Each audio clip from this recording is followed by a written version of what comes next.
My earliest memories are not of a home or a family or even a name.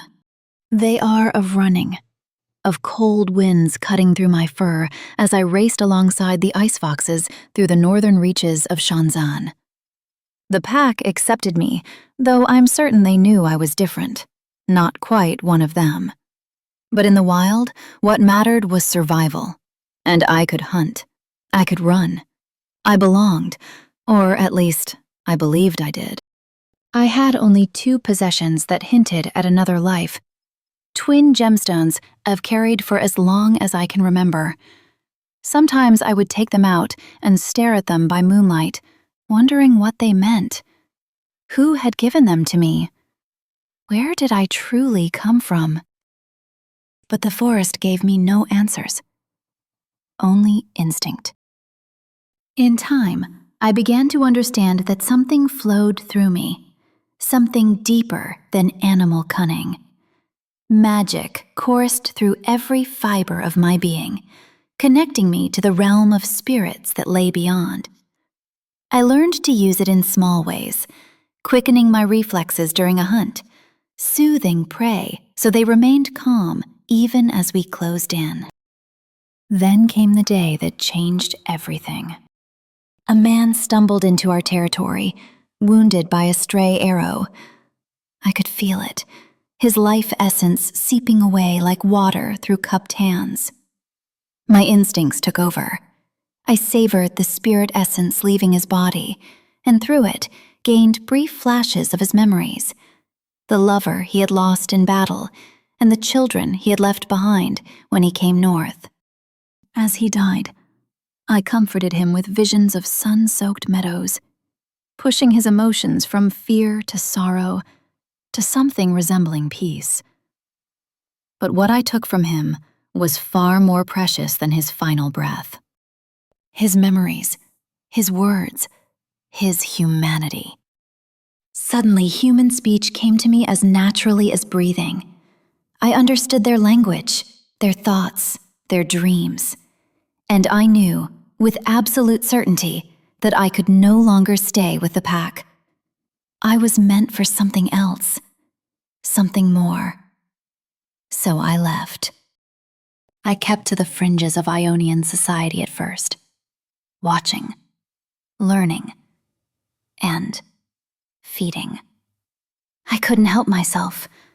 The essence of mortals was intoxicating, each one a storm of emotions I'd never known. Through their final moments, I experienced joy, sorrow, rage, desire. I became addicted to it all. With each essence I consumed, I saw fragments of their lives. A mother's love for her child, a warrior's pride, a musician's passion.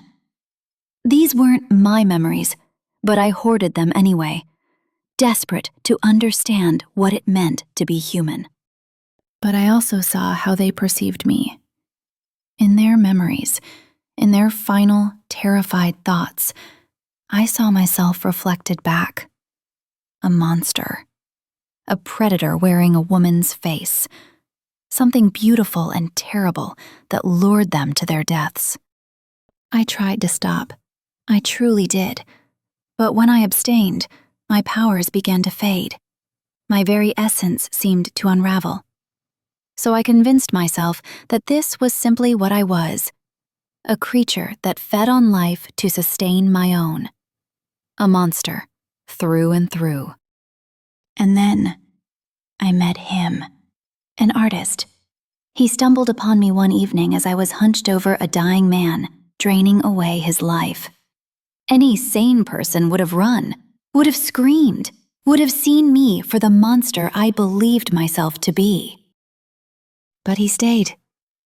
He looked at me, not with fear, not with revulsion, but with something I'd seen only in stolen memories. Something I'd never thought I would be offered. Understanding, acceptance, love. He offered me his own essence in exchange for my heart. Can you imagine? For the first time in my life, I let myself fall in love, and be loved wholly and completely.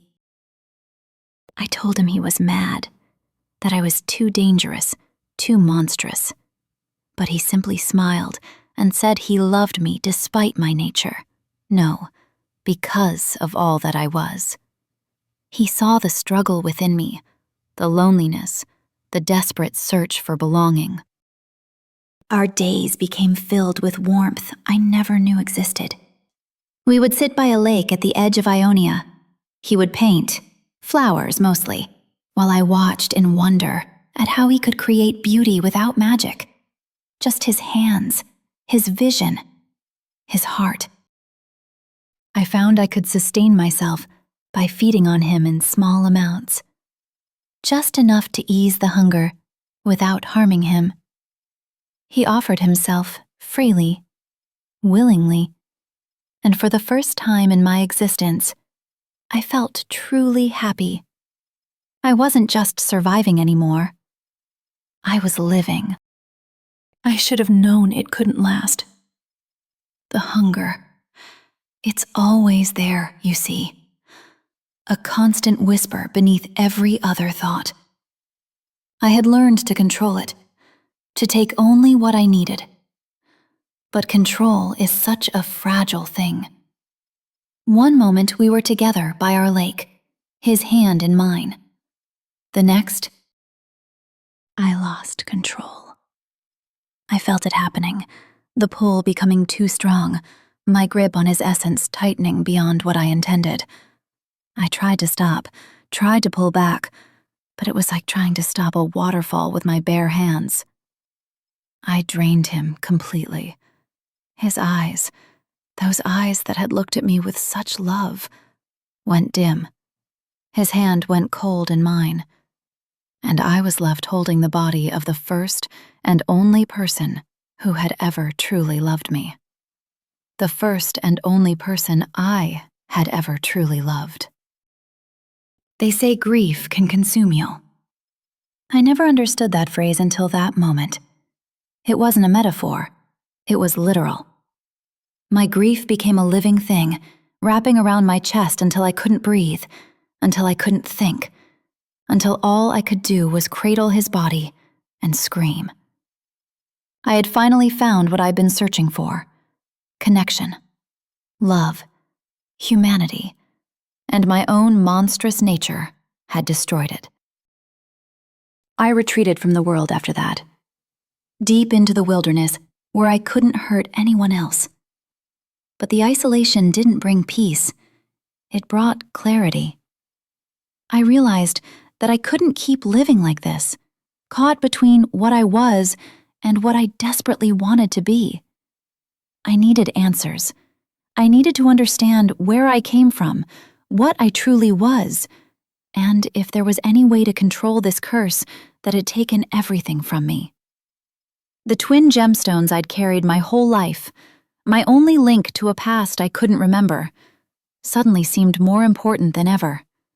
They had to mean something. They had to lead somewhere. And so, with his memory burning in my heart and these stones clutched in my hands, I set out on a new path.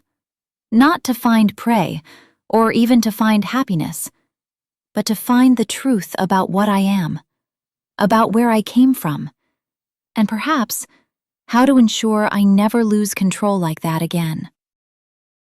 Because if I have to carry this pain for the rest of my existence, the least I can do is make sure no one else suffers as he did. As we did. My journey was only beginning.